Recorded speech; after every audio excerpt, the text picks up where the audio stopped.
Eh bien c'est tout le monde, c'est Seb68, on se retrouve aujourd'hui pour une nouvelle vidéo pour Point Techno numéro 16, oui c'est ça, c'est le 16, donc go c'est parti. Première nouveauté, c'est la sortie de Battlefield Hardline, un jeu prévu pour octobre 2014 mais qui finalement est sorti le 19 mars 2015. Ce nouvel opus de Battlefield sort du contexte de la guerre et vient s'intéresser plutôt à la lutte des forces de police contre les malfaiteurs.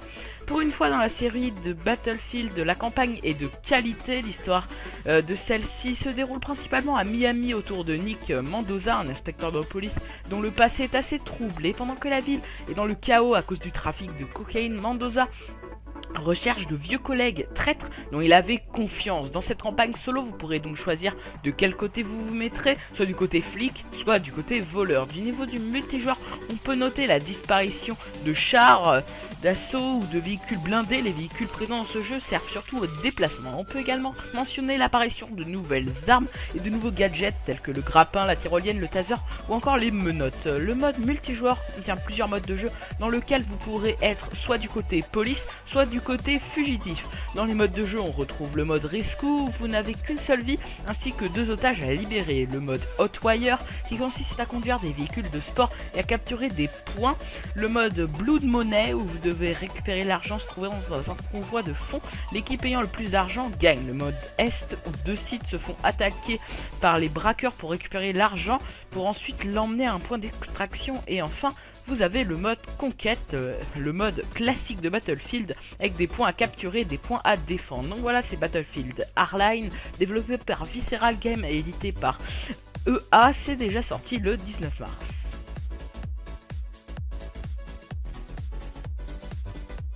Deuxième nouveauté, c'est la sortie d'une nouvelle montre connectée, mais celle-là sort du lot car les montres connectées sont d'habitude une simple extension de votre smartphone, contrairement à celle-ci qui ne demande pas de smartphone pour fonctionner. Elle est totalement autonome, en effet, grâce à un écran de 2,4 pouces, un processeur quad-core, elle pourra satisfaire tous vos besoins. Elle est également équipée de la 3G, de la 4G, du Bluetooth, du NFC, d'une batterie de 1000 mAh et surtout de 64 Go de RAM, le tout sous une version modifiée d'Android Lollipop. Cette montre baptisée Neptune Duo sera livrée avec un petit écran de 5 pouces histoire d'être plus à l'aise avec certaines applications.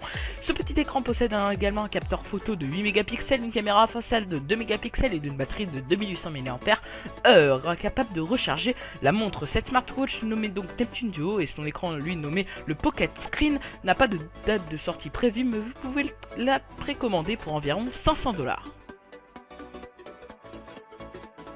Troisième nouveauté, c'est la sortie de Wonder Cube, un petit cube que l'on peut brancher sur n'importe quel smartphone et qui regroupe plusieurs accessoires à la fois. En effet, ce petit cube de 2,4 cm de côté contient une ventouse qui fait office de support, un connecteur USB classique pour la recharge et le transfert de données, un lecteur de carte micro SD supportant des cartes allant jusqu'à 64 Go, une petite lampe torche, un connecteur de pile 9 volts pour recharger votre mobile et un micro. Il peut être connecté à votre mobile soit grâce à une prise micro USB pour Android ou par prise Lightning pour iOS. Tout ça coûte 46 € et sort en août prochain. Quatrième nouveauté, c'est Asus qui vient d'annoncer la sortie d'un nouveau PC gamer, le ROG G501. Pour tout de même 2000 $, vous pourrez vous procurer un ordinateur doté d'un écran IPS de 15,6 pouces, d'une définition de 3840 x 2160 pixels, donc c'est de la 4K. Au niveau des performances, on retrouve un processeur Intel Core i7 4720 HQ cadencé à 3,6 GHz. L'écran est géré par une carte graphique GeForce GTX 960M. Ce PC contient également 16 Go de RAM et un disque dur de 512 Go avec un emplacement SSD PCIe 4X. On peut également noter la présence de 3 ports USB 3.0, d'un port HDMI et d'un port Thunderbolt. Mise à jour, et c'est Sony qui travaille sur une mage de la PS4 qui a l'air franchement intéressante, contrairement à d'autres mises à jour consoles qui, on peut le dire, apportent souvent rien d'intéressant. Donc dans cette mise à jour, les utilisateurs de la PS4 disposeront désormais d'un mode veille qui permettra de reprendre directement sa partie dès l'allumage de la console. On peut noter également l'ajout d'une fonction très intéressante puisqu'il s'agit du remapping de la manette PS4, c'est-à-dire que dans tous les jeux, vous pourrez modifier les touches de contrôle histoire d'être plus à l'aise sur le jeu. Une fonctionnalité qui, je précise, se trouve rarement dans les jeux. Dernier petit ajout notable, c'est dans SharePlay que désormais vous pourrez filmer vos parties en 60 fps, contrairement aux 30 fps disponibles maintenant. Il n'y a pas encore de date de sortie prévue, mais cette mage ne devrait pas tarder. Et on passe à la rubrique insolite, et c'est au Danemark, pays qui manque de donneurs de sang, que pour résoudre ce problème, le haut gouvernement propose en échange de donner son sang une copie gratuite de Bloodborne, un jeu survival horror où on retrouve également dedans beaucoup de sang, une initiative à la fois dingue et à la fois très intelligente, car à mon avis cela va bien marcher, d'autant plus que ce jeu a l'air d'être vraiment très réussi.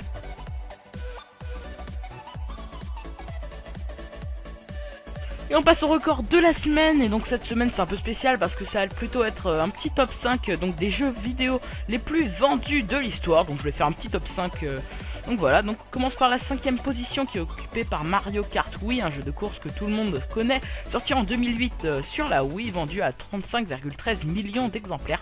En 4ème position on retrouve encore un jeu Nintendo, mais cette fois il est sorti en 1985 et il s'agit de Super Mario Bros, sorti sur Nintendo Entertainment System. Ce jeu de plateforme a été vendu 40,24 millions de fois. Et en 3ème position on retrouve le fameux jeu de Rockstar GTA V, sorti en 2013. Ce jeu a été vendu à plus de 48 millions d'exemplaires. En 2ème position nous retrouvons Minecraft, ce jeu bac à sable qu'on ne présente plus, développé par Mojang. C'est vendu tout de même à 54 millions d'exemplaires. Et enfin on passe à la 1ère position, il s'agit d'un jeu Wii, préinstallé d'ailleurs sur la console puisqu'il s'agit de Wii Sport, un jeu tiré à, écoutez bien, 82,4 millions d'exemplaires. Voilà, c'était les records de la semaine. Et on passe au site de la semaine, et le site de la semaine c'est laisse-moi chercher ça.com. donc c'est un site par exemple sur les forums, genre quelqu'un vous demande quelque chose, c'est un truc un peu pour troller, donc par exemple je vais vous montrer en quoi ça consiste. Par exemple je marque ABC 58, voilà, donc ensuite vous cliquez sur rechercher, ça vous donne un lien, voilà, et donc sur les forums vous marquez, vous mettez ce lien par exemple, donc moi je vais le marquer, voilà. Et une fois marqué, donc voilà sur quoi il va tomber.